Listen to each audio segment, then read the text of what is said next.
What's up, chat? I'm back.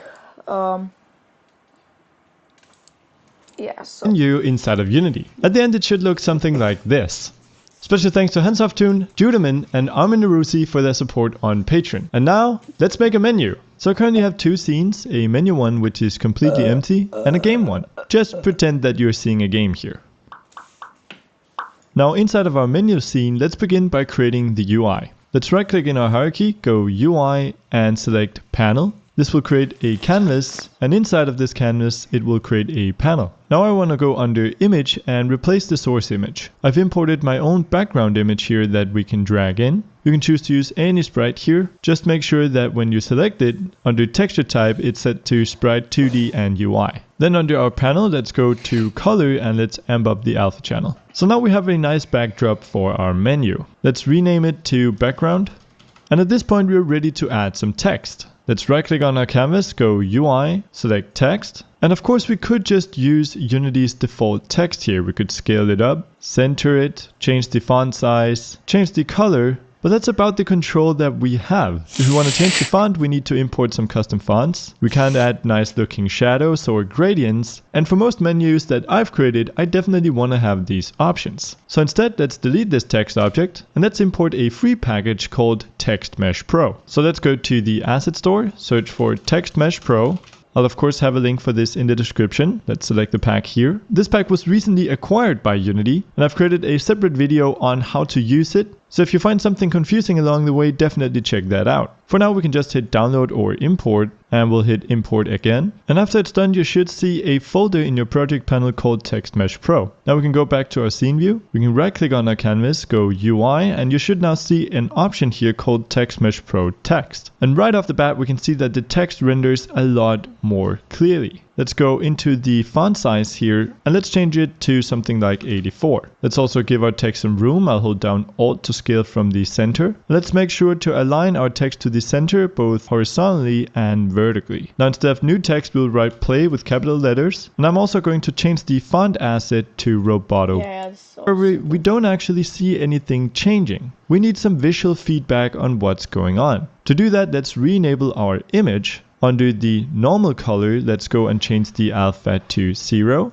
Then under highlighted color, we'll definitely also decrease it, but we do want it to be visible. And when we then press the object, we want it to be even clearer. So with these settings, if we try and hit play, we should see that when we hover over our text, the black box appears, and when we click it, it becomes even darker. Awesome! We can of course change the size of the black box by adjusting so I'm gonna go to the toilet. Just give me a sec. this element. Let's start by creating this menu. To do that, let's go to our canvas, let's right click and create an empty. We'll rename this to our main menu. Let's also just size it. Like, give me a sec.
Hey people, I'm going to discuss some recent controversy between me, Egler VR, and Polar Bear VR. I'm gonna explain everything that happened. Before the video starts, I just want to do a quick disclaimer.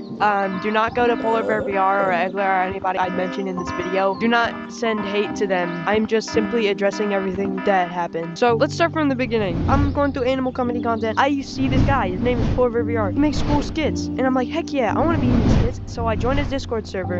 I'm in a couple of his videos. Here's me right here. Here's me in one of his thumbnails. So a couple months after that, I'm still in his server. After I become a content creator and all of that, I start disliking his content because I don't like it. I don't like his content a whole lot because it's like, it's brain rot. So, and then he reveals he's gonna release merch. And I'm like, okay, cool. Get your bag in, man. Get your money in. Then I see what his merch looks like. I look at what his merch looks like, and here's a photo of it. It's just a photo of his animal company avatar on a shirt. And even worse, here's the back of it as well. It's the animal company logo with Polar Bear VR on the bottom. Damn. Here's a screenshot of me like criticizing him. I'm like, hey man, you could at least just like make a special design or something for your merch. He starts arguing with me about it. I don't remember what he said. Here's some screenshots of it. You can just read that. So then after that, I wake up the next morning. I check Discord. Polar's Discord server is not in my server list. I'm like, what the heck, man? He banned me. And then I get pinged in one of these other servers I'm in. Are you harassing Polar? And I'm like, what? I'm like, I'm not harassing Polar. I just criticize his merch. Here's what he said after he banned me. And then, of course, the Glazers have to come in. Like, oh my gosh. Like, dude. And then that's that. I'm like, okay, that sucks. False accusations. That sucks. After this, like a couple days after, he makes a community post. He's like, should I change this to my profile picture? Guess freaking what? It's AI! It's AI! It's an AI profile picture server that I'm in. It's owned by Atlantic DT. He's cool guy. So, and I'm like, hey, Egler, I remember you from Polar Bear Discord server. He's like, I hate Polar Bear. And I'm like, what? I thought he was friends with Polar Bear because he had a video with him, a recent video. Come to find out, he messages me. He's like, one of his mods cussed him out, calling him slurs. I'll bleep everything, but here's a video of that. Hey, you're such a bro. This is why you're. I don't even care if you ban me, bro. You're not gonna talk because you're fucking talking to the little goofy ass bean. So he sends me all these other screenshots of Polar being weird. So I joined Polar's server as an undercover alt account, and then I scroll up in the chat. Here's all the screenshots. A notable one is him getting people to pay to be moderator in his server, which is really greedy and scummy. The moderator that says all that stuff, he doesn't lose mod because he paid Polar to become mod. I don't know anybody who would. That's crazy to me. So yeah, and then he starts lying about everything that has happened. He says that Egler tried sending weird photos to Polar or something like that. He starts lying, making accusations against Egler. I'm like, what the? So yeah, I just wanted to come out, say that he's lying. He is a scum. His content, he's overrated and lazy. So that's all I had to say. Goodbye. Let me know if you like the style of content. Catch you on the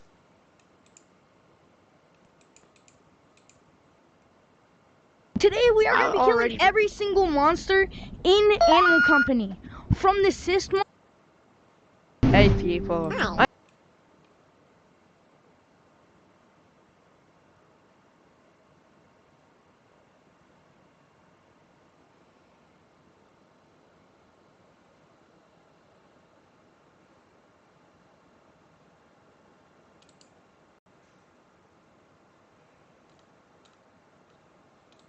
I'm going to discuss some recent controversy between me, Egler VR, and Polar Bear VR. I'm gonna explain everything that happened. Before the video starts, I just want to do a quick disclaimer.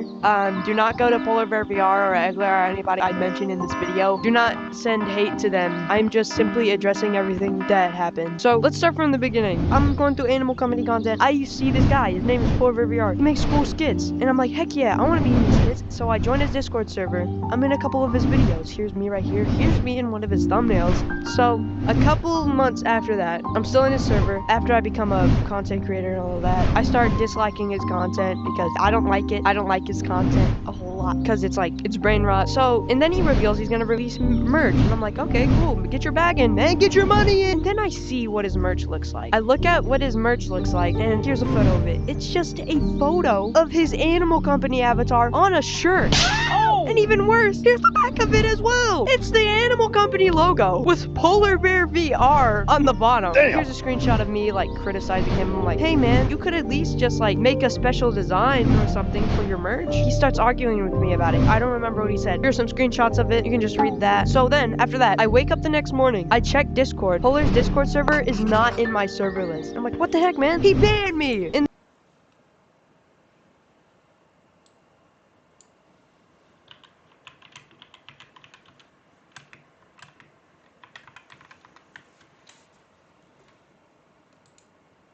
So you've made a game and everything plays nicely, except the player has no way to save his progress. Well, fear not! In this video we'll have a look at saving game data locally and safely. But first, this video is sponsored by ExpressVPN. ExpressVPN has server locations in over 90 different countries and is the fastest VPN provider out there.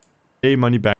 Whenever it comes to storing data in Unity, there are a few different ways to go about it. The quickest and easiest way is by using the built-in player prefs. With player prefs, we can easily store single variables one by one. I've already shown how you can use this to create a high score system, so if that's something you're interested in, definitely check out that video. However, it's not a great solution for saving player progress, since it's really only meant to handle very small amounts of data and it's not at all secure. Another way is using a simple file format like JSON or XML to store your data. The good thing about these formats is that they're designed to be super simple and easy to modify. In fact, you can just open them with a text editor and start changing stuff. This makes them perfect for making your game moddable or for creating simple databases during development to store stuff like items, abilities, and so on. They can even be uploaded to a web server and displayed in the browser. However, this strength is also their weakness. They're super easy to modify, which also makes them not at all secure, and so not ideal for saving player progress. Luckily, there is a third option: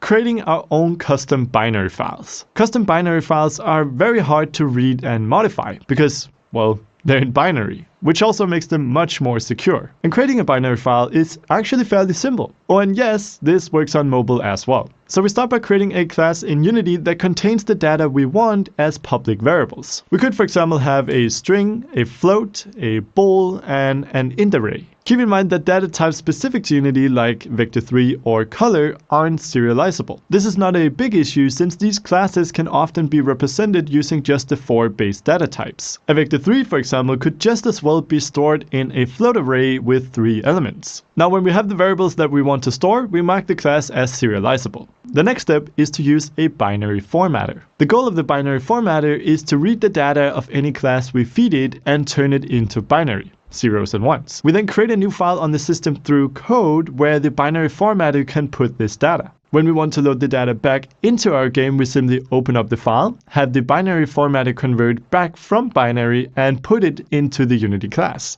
So, with that explanation, let's get started. So I've gone ahead and set up this simple example level. In here we have a player, and this player has basically 3 primary pieces of data. The first one is his position, and I've created a player movement script that is going to change this over time. He also has a player script containing a level and some health. And just to visualize this a bit more, I've created some UI here that has the level, the health, and the position shown. The assets that I'm using for the UI is from the Ultimate Game UI pack. It's available on the Unity Asset Store. You can of course pick it up if you think it's cool, but it's not required in any way. And if we hit play, we can see that the position indeed does change over time, and we can use these buttons here to adjust the level and health. And as we do that, these things are going to update under our player. We can see the position and the level and health updating. So now that we know what data we're working with, let's try and create a class that will contain this data. So if we open up our player script, we can see that we have 2 variables in here. We have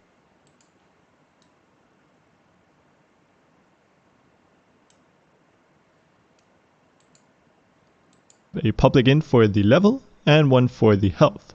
I also have a few methods in here, but these are just for updating the UI, so you can just ignore those. And of course, on top of these 2 variables, we also have a vector3 storing our position, but this is inside of the transform component.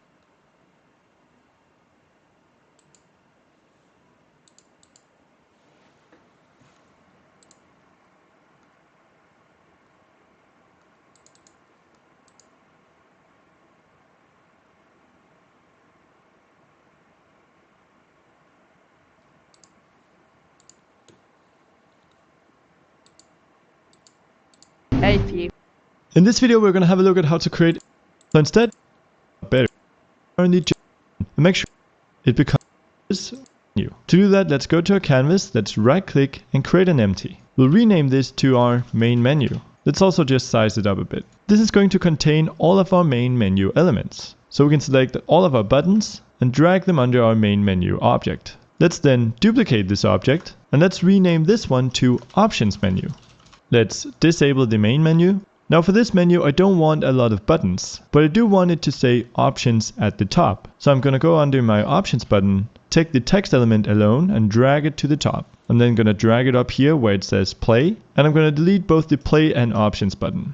The Quit button we can turn into a Back button. Let's call it Back button and change the text to Back. I'll also decrease the text size to something like 50. And we'll then resize it to fit. And now we have some room where we can add our settings. I'm just going to show you how to add a simple slider. We'll right click on our options menu, go UI and select slider. Let's definitely make this wider and a bit taller. Let's go into the slider, find the handle, and let's disable the image component. We can then select our background and make this a neutral black. Let's also decrease the alpha to not make it stand out too much. Finally, we can go under fill area and select fill. And let's use the color picker here to get a nice color from our text. Now we should see if we hit play that we're able to adjust our slider to anything that we'd like. Let's also add a tiny text element telling what the slider does. To do that, let's duplicate our text. Let's move this on top of the slider. Let's rename this to volume. Let's change the text to volume as well. And let's decrease the font size to something like 32.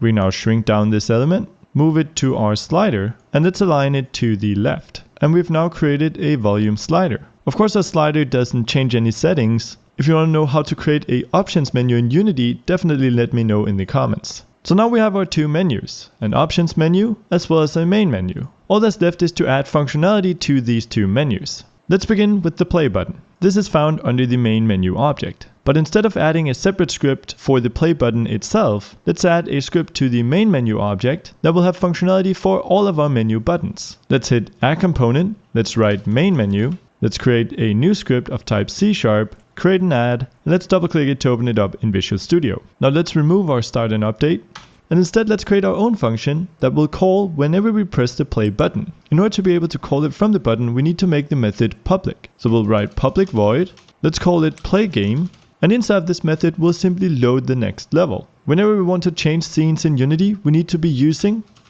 Unity Engine.scene management. Now we can simply go scene manager.load scene. And here we could give it a name of the scene, say level 1.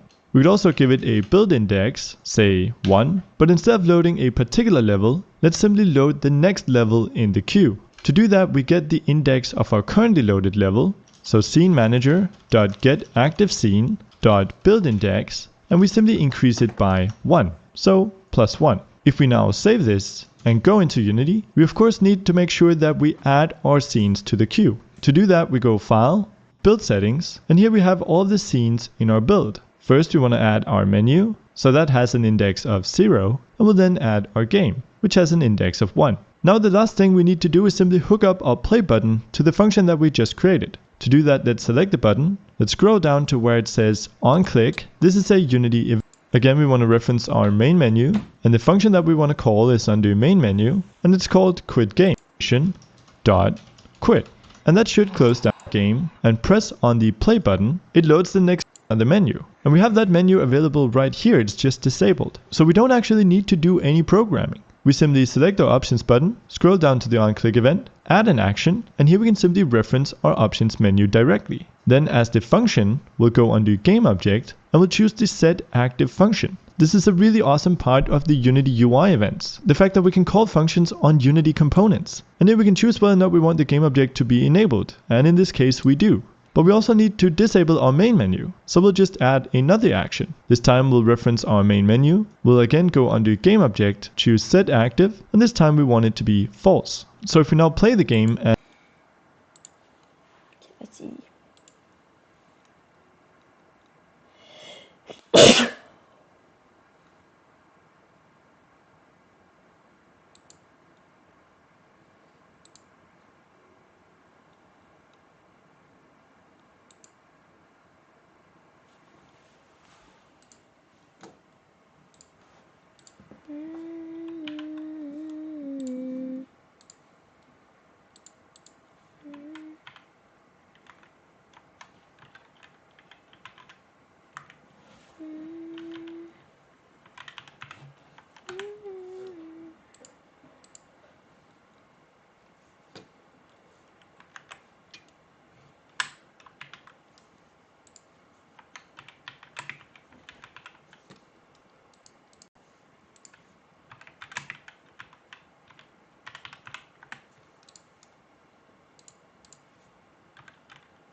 Does my mic work still? Oh, it does. Okay. One of my headphones died, so yeah. But anyways, thanks for watching the stream, guys. As you can see, I added a lot. But yeah, see you guys in the next devlog tomorrow. Goodbye.